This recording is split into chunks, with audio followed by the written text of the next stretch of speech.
For farmers across America, solar power may spell trouble. I've said for the longest time, when you look at the temperature data that they have, first of all, we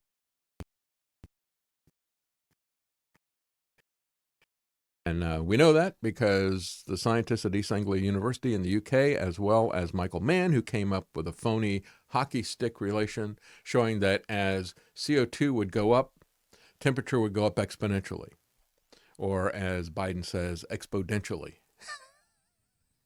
Anyway, and he said that over and over. I played that clip for you. They had about 30 times where he said exponentially. He really thinks that's a thing. It's the most misunderestimated guy around, I guess, as George Bush would say. Where was I? Let's see. We're talking about solar power, and we're talking about the fake climate change. By the way, that's one of the reasons why I called that program. We wanted to give it a different name on Saturday on Rockfin. I called it Global Warning. It's not a warming. This is a warning. You're being given a warning of what is coming. And I make the war part of it all uppercase because this is a war against each and every one of us. And it begins with these economic sanctions. But when we look at temperature, a lot of the data that was manipulated, and they were telling each other, back in ClimateGate, we had the first ClimateGate that came out in 2009. It was about 1,000 emails that were released on a Russian server showing that these scientists said our models are not working, just like the models for the pandemic. And we got to find some way to hide the decline in temperature.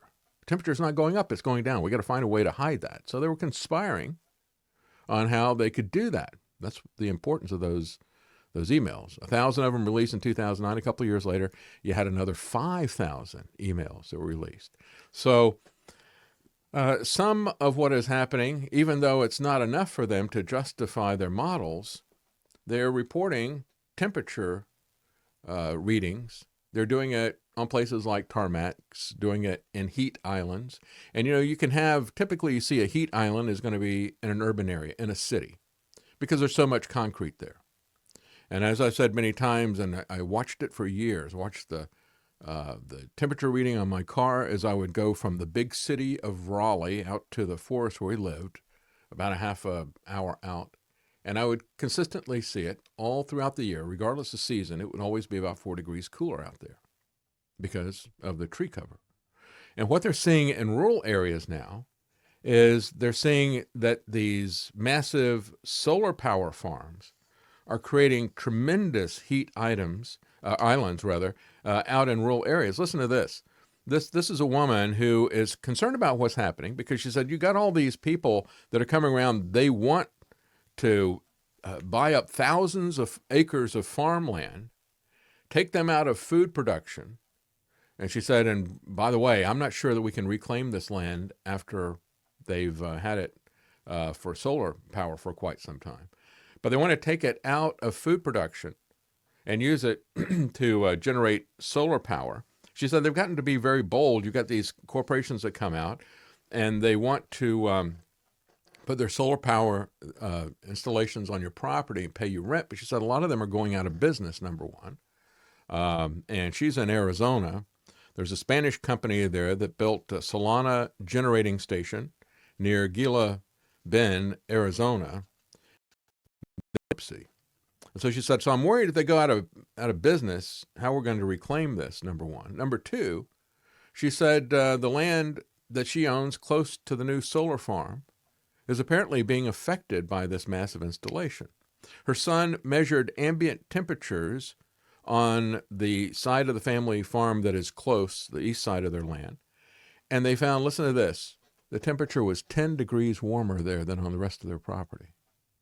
So it is creating a massive, massive heat island, much, much worse than what's happening on the cities or in the tarmacs at the airports where they measured it. And she said they're getting very aggressive. They're coming onto my land without any permission.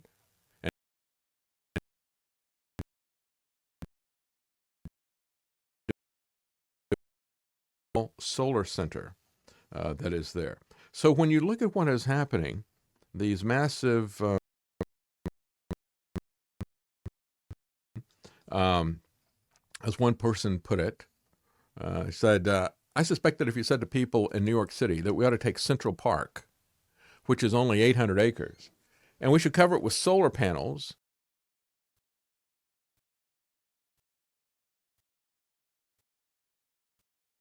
put in now. And we're using that land for food production, and they're going to take it out of food production.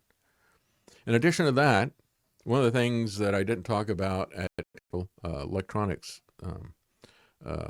show that was just in Las Vegas last week, at CES, one of the things attention was John Deere showing that they had fully autonomous self-driving tractors. Now, this is troubling from a couple of different ways.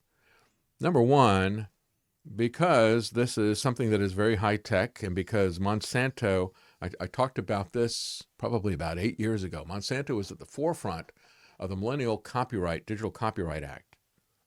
Did I say Monsanto? John Deere. And John Deere and General Motors were telling people that they could not fix their cars, could not fix their tractors. And it was especially a big deal with the tractors from John Deere. They said, we own, it's highly computerized, and we own that with a digital copyright, and we're not going to allow you, even from a third-party source, to switch out modules.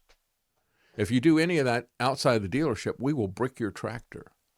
Farmers are always used to keeping their stuff in running order and doing a lot of things themselves. And so they pushed very hard to try to keep farmers from fixing their tractors. And so they've gone more and more high-tech. And so with this, that creates a dependency. And it's also the same kind of dependency that we see coming from Monsanto. Monsanto, besides the poison of glyphosate, and then dicambra, which is another weed killer that they put in. Dicambra especially drifts from wherever it's sprayed. And if these poisons get on your land, then it poisons your soil, and nothing will grow except for the seeds that Monsanto has genetically engineered to be able to survive this poison. So it makes you completely dependent on them. If you decide that you want to use the combination of Monsanto's GM seeds and glyphosate, you will be dependent on them. And that's what we're seeing with these solar power stations that are being put out there, as well as the dependency that is being put in, the high-tech dependency that is being put in by John Deere, making farmers more reliant on Deere for repairs. One person summed it up and said, I think John Deere is trying to be the Facebook of farming.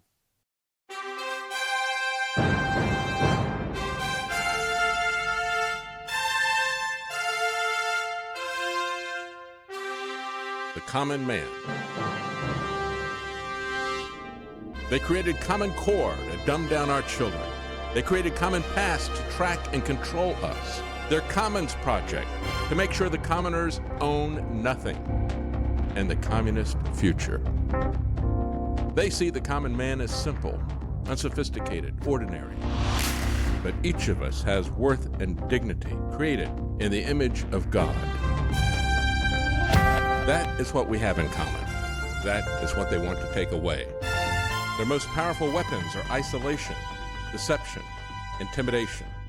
They desire to know everything about us while they hide everything from us. It's time to turn that around and expose what they want to hide. Please share the information and links you'll find at thedavidknightshow.com. Thank you for listening. Thank you for sharing.